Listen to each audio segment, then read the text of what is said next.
Jeshi la Polisi Kanda Maalum ya Dar es Salaam linaendelea kuzuia na kudhibiti vitendo vya kihalifu kwa kushirikiana na wadau wengine wa masuala ya kiuchunguzi. Kwa ujumla, hali ya usalama katika jiji la Dar es Salaam ni shwari.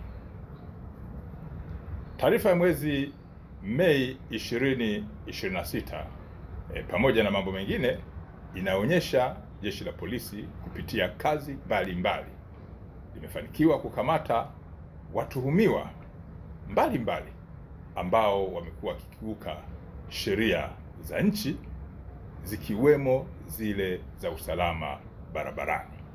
Lakini pia wale baadhi ya watu ambao wamekuwa wakituhumiwa na makosa ya uvunjaji, wizi, kubaka pamoja na kulawiti. Lakini pia jeshi limefanikiwa kukamata la polisi hapa Kanda Maalum ya Dar es Salaam watu ambao wanajihusisha na kupokea mali za wizi, na wao wamekuwa ni kichocheo katika kufanyika kwa baadhi ya matukio ya kihalifu hapa jijini. Miongoni mwa watu waliokamatwa kwa kutuhumiwa kupokea mali za wizi na wao kuwa kichocheo cha kutendeka kwa baadhi ya makosa ni pamoja na Abasi Kadewele maarufu kama Bigi Santiago.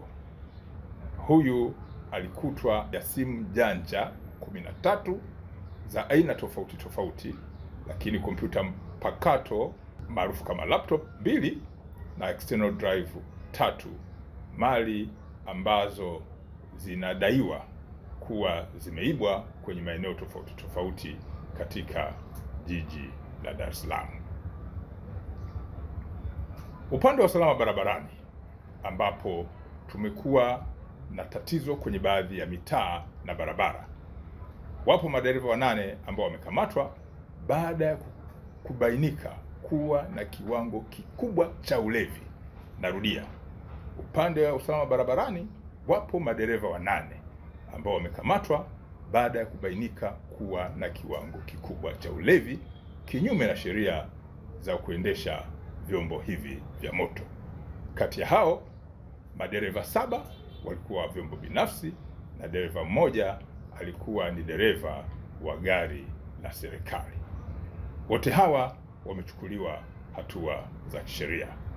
Lakini pia kwenye upande wa vyombo vya moto, kwa upande wa pikipiki pamoja na bajaji, pikipiki maarufu kama bodaboda, jumla ya waendesha pikipiki 16,790 kwa hapa jijini Dar es Salaam walikamatwa kwa makosa mbalimbali, ikiwemo wale ambao wanapita taa nyekundu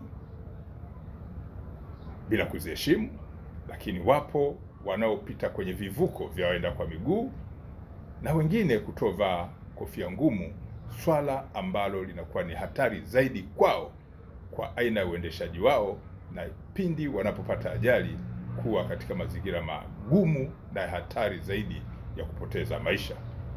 Kati ya hao waendesha pikipiki waliokamatwa magurudumu mawili, yani bodaboda, walikuwa 13,412 na pikipiki za magurudumu matatu walikuwa 3,378. Madereva wote hawa wa vyombo hivi vya moto walipewa elimu na wengine walionywa. Mwezi huu Mei wa 2026 pia tumepata matokeo ya baadhi ya mashauri yetu ambayo tumepeleka kwenye ofisi za mashtaka na baadaye kupelekwa kwenye mahakama za kisheria zilizopo katika jiji letu la Dar es Salaam. Miongoni mwa matokeo tuliyopata ni watuhumiwa waliowahi kukamatwa siku za nyuma na kupelekwa kwenye mamlaka zingine za kisheria ikiwemo mahakama. Watuhumiwa waliopatikana na hatia ni pamoja na Nasoro Severin maarufu kama Mazuta. Huyu ni mkazi wa Chang'ombe, Temeke, ambaye alihukumiwa na mahakama ya wilaya ya Temeke kifungo cha miaka 30 jela kwa kosa la kubaka. Mwingine aliyepatikana na hatia ni Isa Miraji maarufu kama Mara Moja, mkazi wa Mbagala. Huyu alihukumiwa na mahakama ya wilaya ya Temeke kifungo cha miaka 30 jela kwa kosa la unyang'anyi wa kutumia silaha. Mtu mwingine alifahamika kwa jina la Jamali Saidi Ali mkazi wa Tandika, Temeke. Huyu alihukumiwa na mahakama ya wilaya Temeke kifungo cha miaka 30 jela kwa kosa la kubaka. Jeshi la polisi linaendelea kutoa wito kwa wananchi kuendelea kutoa taarifa za kweli, hasa kuhusiana na viashiria vya kihalifu ili ziweze kufanyiwa kazi haraka, na hivyo jeshi kuwa kwenye nafasi nzuri ya kuzuia vitendo vya kihalifu.